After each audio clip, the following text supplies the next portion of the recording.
Welcome to my podcast, Mastering the Art of Questioning. This is the third podcast on a podcast series.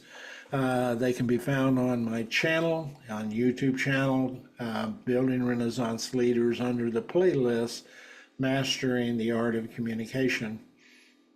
So this is kind of where we explore the power of questions to unlock human potential. Today, we're going to delve into how skillful questioning can guide individuals towards self-discovery and inspire behavioral change.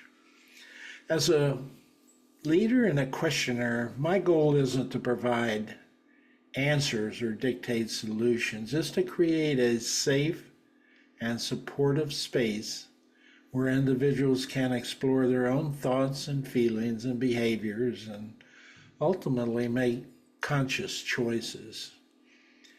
Think of it like a journey of self-discovery. I'm not the tour guide, but rather the map maker, providing the tools and guidance for the individual to navigate their own path to where they're going.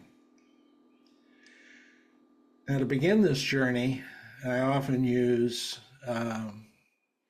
questions that uncover underlying motivations. What's driving this behavior?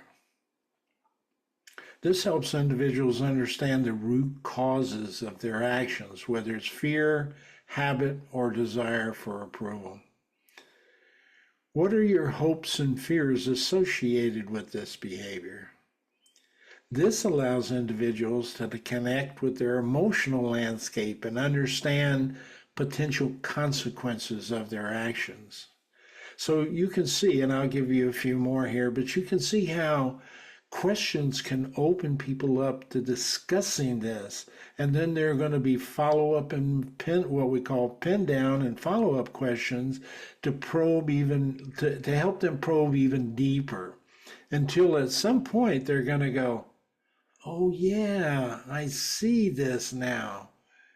And that self-discovery creates, in the neuroscience term, it creates in the brain, it's operating in the right brain and the frontal precortex, where all the creativity and emotion and excitement is created in the brain. And that then comes down through the nervous system, and you can tell through nonverbal reactions. It's kind of like you can almost see on their face when they go, oh yeah, versus they're sitting there, they're talking, they're answering, and all this is happening, and then they go, oh yeah, and their eyes get bigger and a grin comes on their face, and you've got them. You've got them going in the right path. And that's the purpose of these questions. So another one might be, what are your values and how does this behavior align, or maybe it's misaligned with them? This helps individuals connect their actions to their core beliefs and identify any internal conflicts they may be experiencing. By exploring these deeper motivations, individuals gain a clearer understanding of their why, which is crucial for sustainable behavior change. Why is really, really so important when it comes to people understanding. We don't spend enough time getting them there. Once we've sort of uncovered the underlying motivations, we can start exploring the alternative behaviors, because you can see a pattern, a roadmap, if you will, for these questions. And so you might ask something like, what are some other ways you could achieve your goals? This encourages creative thinking and helps individuals consider new possibilities. What are the potential benefits and drawbacks of each option? This helps individuals weigh the pros and cons of different choices and make informed decisions.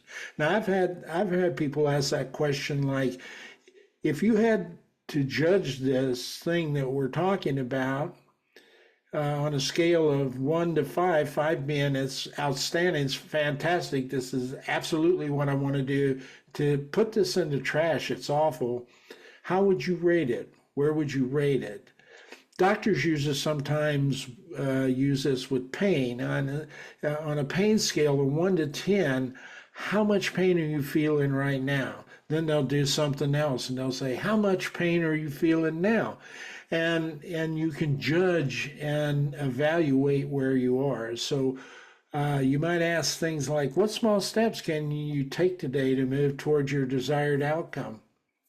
This breaks down larger goals into smaller, manageable actions, making them feel a lot less overwhelming. These types of questions empower individuals to take ownership of their own choices and develop a personalized plan for change. Finally, I focus on building self-efficacy, self-confidence, if you will. And you can see these are where emotional intelligence plays a big role in this. You have to have some empathy. You have to have a sense of caring about the other, truly caring and connecting with the other person. So you might say, what are your strengths and resources that can support you in this change? Excuse me here a minute. Don't want to lose my voice in the middle of questioning.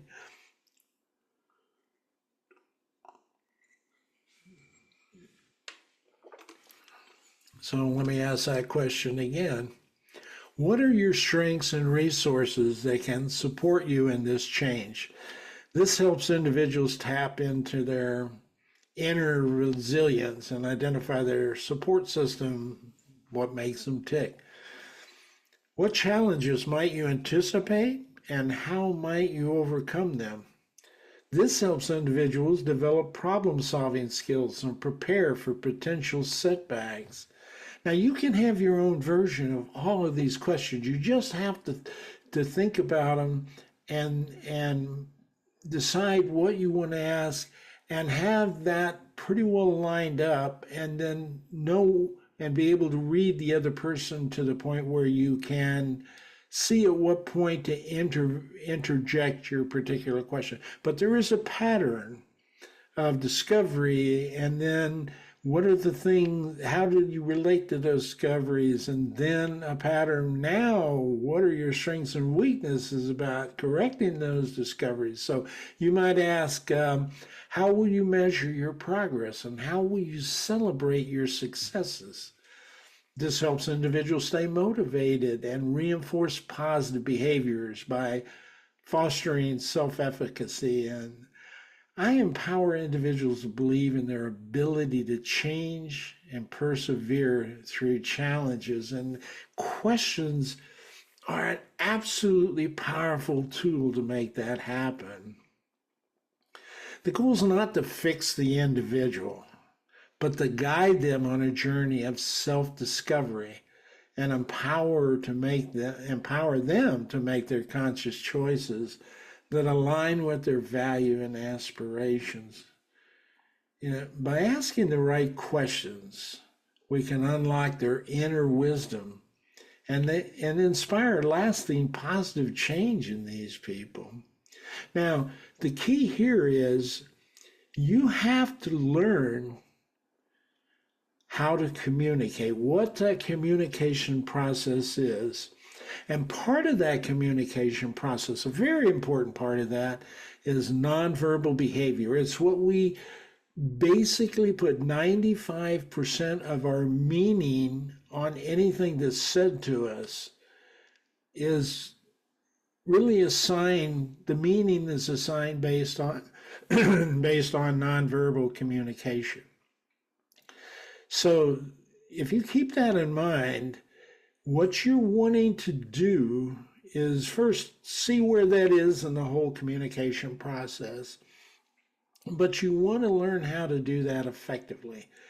And the only way you can do that is to know the types of nonverbal communication you're exhibiting and other people are exhibiting on a regular basis. There is what we call the kinesics, and I'm just going to kind of refer to them as to what's happening as opposed to using these technical terms. These are facial features, gestures. People use their hands and they describe a lot of things with their hands and their body and the way they operate. You can tell a lot by how a person is responding. So a lot of times we're talking to people about this is, I want you to be able to read this other person well. Like if you say something or if you ask a question and they're responding with, oh no, you can kind of hear it in their voice, and they're looking down and their face is crunching up. It's, their body is reacting. What you've done is you've created a stress scenario. You've sent a signal to their brain that gets their amygdala cranked up, and they're in a flight, fight, or scenario. And they're trying to decide what to do. You can see them struggling with that. This is a point where you might want to just go, hey, I need some coffee. Can I get you some coffee too? And that person goes, oh yeah, please. All of a sudden you'll see them, that relaxation phase in their facial feature, their body posture. They won't be crunched over like this. They'll open up, their eyes will get bigger, and their whole facial feature will relax a little bit. It's because what you've done by asking, you've recognized they're going into a stress mode from nonverbal behavior. And what you've done is you've taken the onus off of the questioning process at that point. You just stop it and you start talking about getting some coffee. So now they stop thinking about the pressure that's on them about that question, and they're thinking about coffee. Now, what this does is it takes them out of the left brain thought process and instinctively relaxes them and puts them into the right brain process where you want them, where they're thinking about creativity and calmness, and they're relaxing so that their mind is not trying to keep things narrow, but opening up to different alternatives and different focuses, seeing some things they might have not saw themselves before. Just that brief 10 seconds of stopping them and making them think about something else transitions in the brain the opportunity to open up for alternative scenarios. And while you're getting the coffee, they're thinking about this, and because they know when you come back you're going to want a response, but they're thinking about it not in a protective sort of interrogative perspective that somehow it got created. Now they're back to opening up and relaxing, and you can say, hey, have you thought about that question I asked? And they go, yeah. And they start giving the answer, the self-discovery, and you can begin that sort of probing self-discovery process again. So these nonverbal cues, I'm not going to go much deeper in this because we're not trying to conduct a nonverbal course here, because there's a lot more here. There's how close you are, spatial features, there's timing, there's tone, what we call vocalics, the tone, the pitch, the intensity of the voice itself, the words they use. All of these things are things that you should train yourself to be more effective, to understand, so you can perceive more from this individual, because we basically communicate our emotions through our nonverbal behaviors, not the language. People are picking up our emotions from the nonverbal behavior, not the language. That's why I tell people the meaning of the message is always in the mind of the receiver. If you keep that in mind, you're looking for how that receiver's nonverbal cues are telling you they are emotionally reacting to this, because how they're emotionally reacting to this is also impacting their brain and how they want to process this. That's why a person can, if you put the question the wrong way, the person can get into the wrong side of the brain and get locked into protectionism as opposed to opening up into self-discovery, which is almost always found, well, it is always found in the right brain, in that right frontal precortex. This is things they've discovered from neuroscience. okay, that we've just now discovered within this decade that makes it more understandable when we say, why do we put so much emphasis on nonverbal behavior in communication? Well, it's because the only two organs that are attached to the brain are the eyes. And they have the capacity to do so much from a sensory perception. We put a lot of onus or emphasis on that. And it sends into all of the parts of the brain that are doing the processing, that need to process all the information you're sensing. So if you ask a question the wrong way, and it sends a person into this mode. You could ask a why question, which these are difficult. That's why I try to tell people to stay on the how and the what questions more than the why. But you can ask a person, so I can see, you're very nervous and very upset about this, and I'm struggling to understand why that's impacting you this way. You can ask that question like that. Or you can ask the question like this: why in the world do you why in the world do you this bother you so much? The difference between those two approaches is compassion and empathy. One of them is a more compassionate and empathetic question. I almost sense that person's anguish in answering this question. So I'm trying to help you know that I want to know why you're feeling that way. And then as you explain it to me, you're going to kind of discover, why, and then we can start working on the issue. But if I ask the question from an interrogative perspective, like that second process, why in the world is this bothering you? You all of a sudden you feel I've made a judgment on you. And it's just tone, the approach. And this is why nonverbal behavior is not just about the way the other person is, you can perceive, what you can perceive in the other person. It's also about how you understand you're being perceived.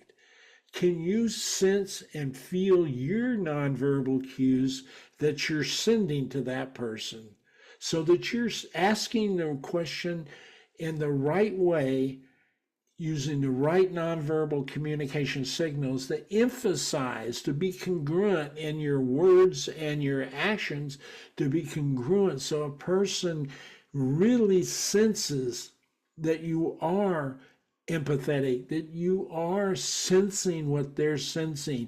Your body is almost sending the same signals that their body is sending about the anxiousness of it. And then once you understand where they are, and you can kind of feel this, you can begin to ask questions that regulate them back to a position where they can be more calm and more open about it. If you're struggling with that and they can't, they're just tightening up more and more, then you stop the questioning. I need to get some coffee or something. I need some coffee. How about you? It's out of the blue. I mean, they just all of a sudden they're going, oh, and they stop thinking about that question because they're focused on what you're doing, and you've given them that time to recoup and come out of that left brain. I'm tightening down. I'm going to try to be more protective into let's become a little more exploratory here. Okay, so these are things that you as a leader, you have to practice, you have to learn. You're not going to be perfect at it in the beginning. No one is. But the more you do this, the plasticity concept of your brain, in other words, the more you do something, the more your neurons fire on that consistently, the better you become at doing it. So that's sort of what we want to do with the questioning process. Now, I'm not going to go much further than that. We spend a whole lot of time in the interpersonal communication leadership course discussing these issues, but the website where you can discover that course and what's going on there is a brand new course, but what's in it and what we're going to be doing in it is this kind of stuff, but more comprehensive, a lot more involvement in discussing these areas until they become almost rote by the time you get out of 12 weeks of training. So if you thanks for taking the time to listen to this session. I hope you learned something about what you need to be doing when you're asking questions, the kinds of questions that will elicit different responses. That model of probing and understanding why, deciding what's going on, and then what capacity you have to deal with that, and then what things you think you can do to do it, and how you're going to know you're done it. All of that process is a model of questioning that is getting people to self-discover. And when they self-discover, it sets off that dopamine in their brain that gets them excited. So questioning and helping people work through questions and self-discover is an exciting, adventurous thing for them to be doing. It's a pleasurable thing, as long as the resulting aspects are that something is coming out of this. So if you use this constantly on a frequent basis as you lead, and you're in front of your people so you can do the nonverbal stuff, then it's a lot easier to relate and connect and build trust with your people. There's no question about it. So can this be done using social media is the question that actually just before this podcast, I was discussing this with somebody. And the answer is we're beginning to find from neural research that yes, as long as you have some sense of nonverbal connection. So can you do it in a chat? I don't think so. Can you do it in a comments, back and forth comment? Sort of what they call a chain of comments and a thread, I think they call it. No, not really. Not really. You can't get to this level you need to be at as a leader with those kinds of things. So can you get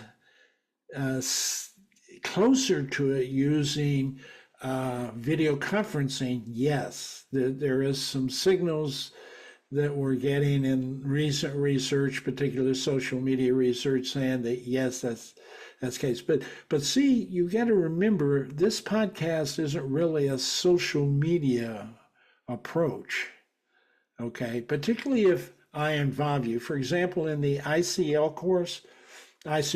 course, the 12-week course, we meet one night a week for 2 hours.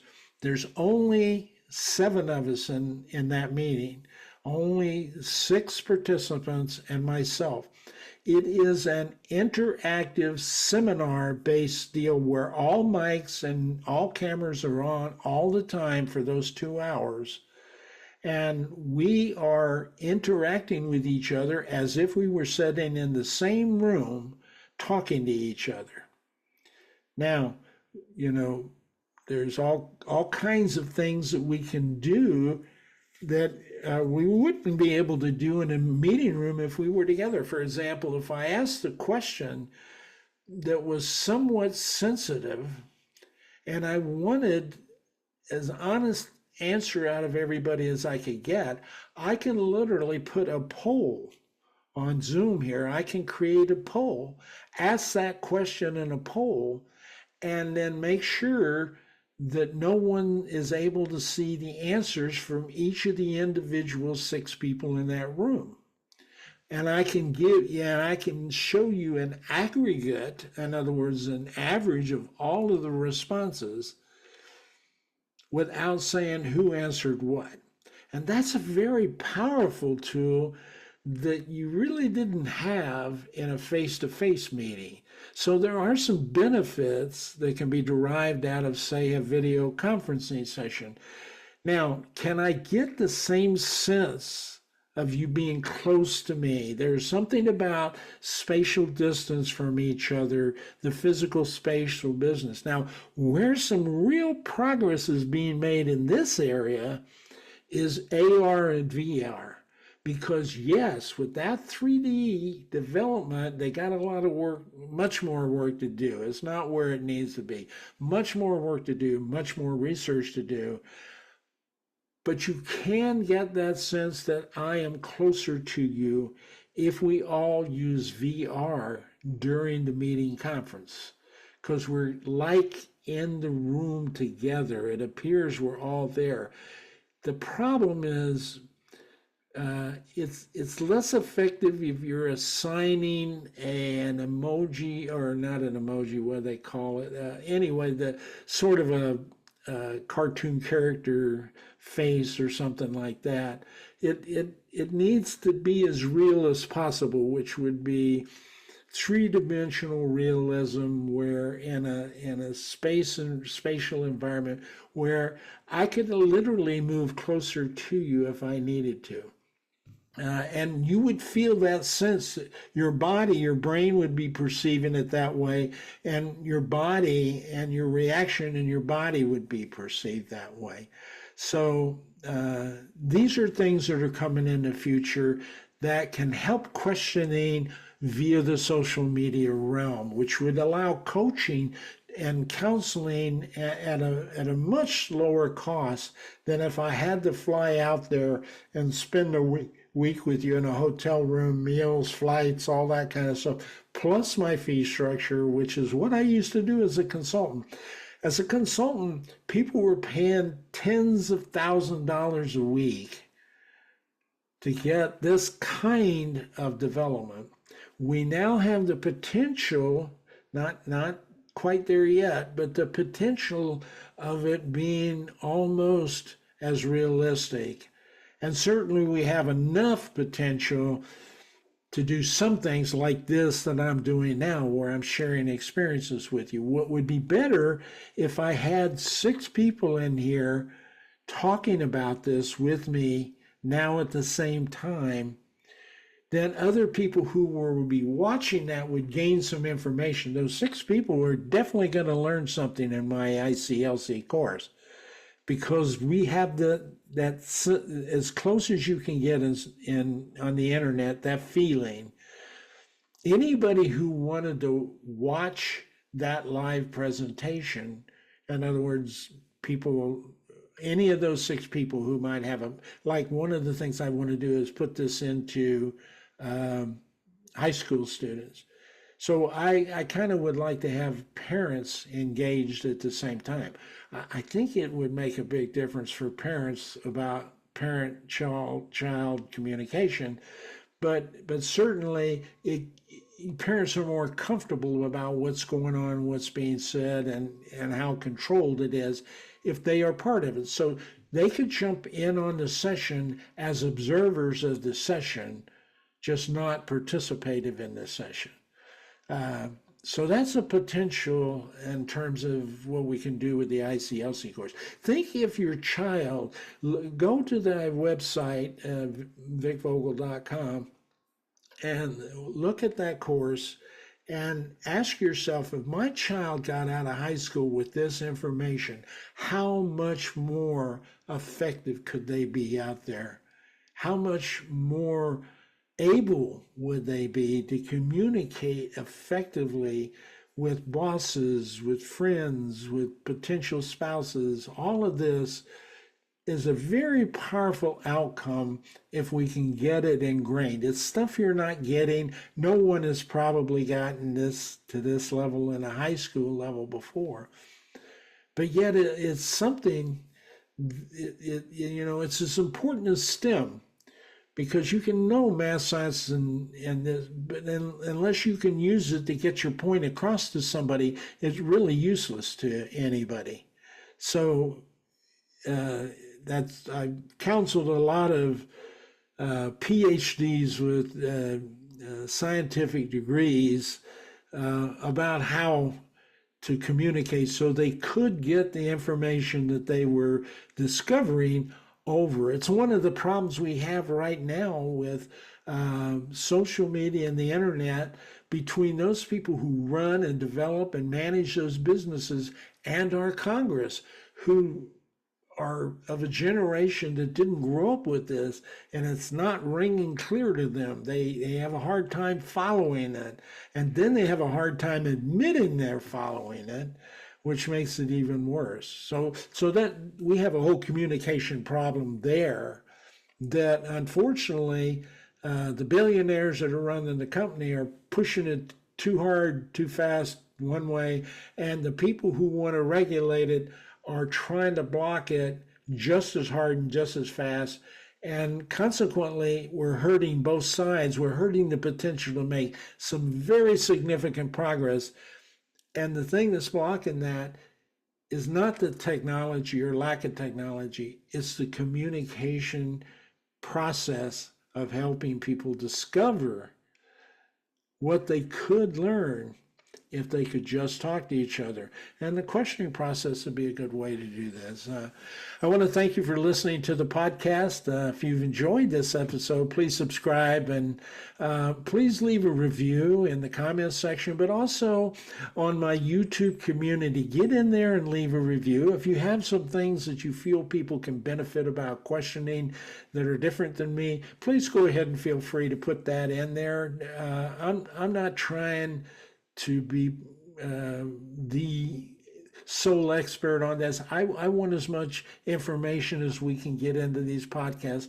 That's what they're about. They're about being a digital library or reference center for anybody who has a smartphone can turn to these podcasts and learn something or rethink what they need to do before they go into a difficult discussion or whatever it might be.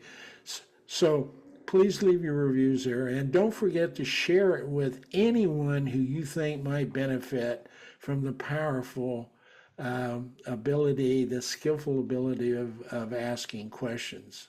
So until the next time, keep asking powerful questions and exploring your own journey into self-discovery. Thanks for watching.